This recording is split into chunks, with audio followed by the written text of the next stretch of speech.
Yeah, what up, y'all? What up, what up, what up? You know what it is. You know what it does. I'm in the car.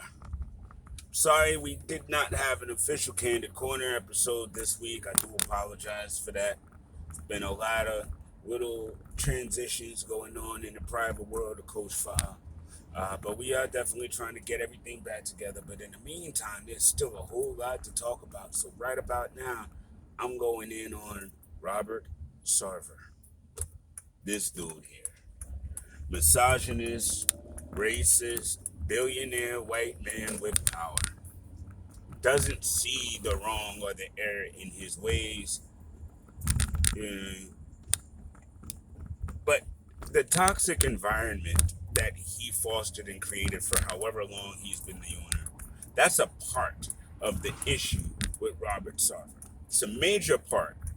And I remember when ESPN was first talking about this story, how people were coming out saying, "Oh, it's egregiously wrong," and when it all comes out, you'll see. It's funny, Porzingis set that off, man, with that just wait and see nonsense. Because we waited and we saw, and what we saw is he is now removed from his team for a year.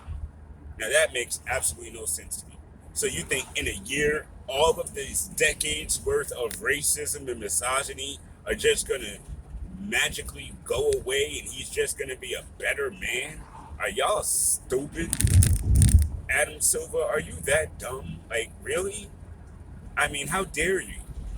The same scenario with Donald Sterling, and he lost his team. Same scenario. He lost his team. You gave this dude a slap on the wrist and you let him keep his team. So what you said was, "Oh, we're going to slap you on the wrist for being a bad owner, but we're not going to do anything about you being a bad owner." Interesting. Interesting. How does Chris Paul and Chris Paul, poor Chris Paul, you now a part of two organizations with terrible racist owners. Like, wow. But going back to it, one of the biggest problems with Phoenix itself was the fact that they wanted a new stadium, and Robert Sarver refused to buy a new stadium and was trying to put it on the city and tax them out and stress the city out even more for funding for this. And so they have been fighting with him just about the stadium for like the last couple of maybe 3 or 4 years. So now you've got a stadium issue, you've got him fighting with the state and with the city that he's in, and now this. And in the day, Adam Silver's solution was a 1 year penalty and a bogus fine. Like, really?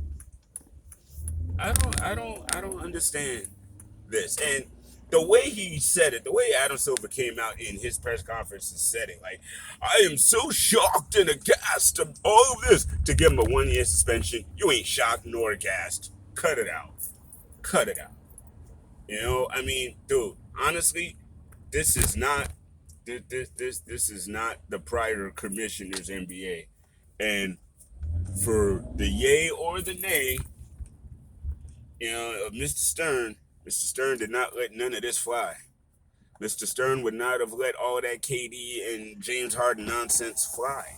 He just would not have done it. We know this because he shut down stuff like that. You know what I mean? Ask Chris Paul.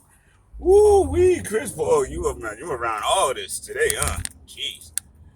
And so now you've got the secondary owner of the Phoenix Suns calling for Robert to be removed. And the funniest part is, folks are yelling at him like, "Oh, see, you just want to own the team." Dude, the person who has the majority stock sucks as a human being. So maybe he shouldn't try to own the team anymore. Maybe he shouldn't be influencing people he apparently doesn't like. So maybe somebody else needs to take the reins. Why is that an issue? Like, it's funny what y'all defend these days. It really is. It's really telling what folk are defending. I think in this age, it's like somebody has to be contrarian. Somebody has to say, oh, but what about this? As opposed to understanding human morals and humanity for that matter. I mean, it's a different time than what it once was. But Robert Sarver needs to go. He just does. And Adam Silver is setting wrong precedents, and he's literally diminishing whatever carte blanche he was given. This was a bad error on his part. And hopefully he will be forced to do what we love to call the right thing, because apparently if on his own he won't do it.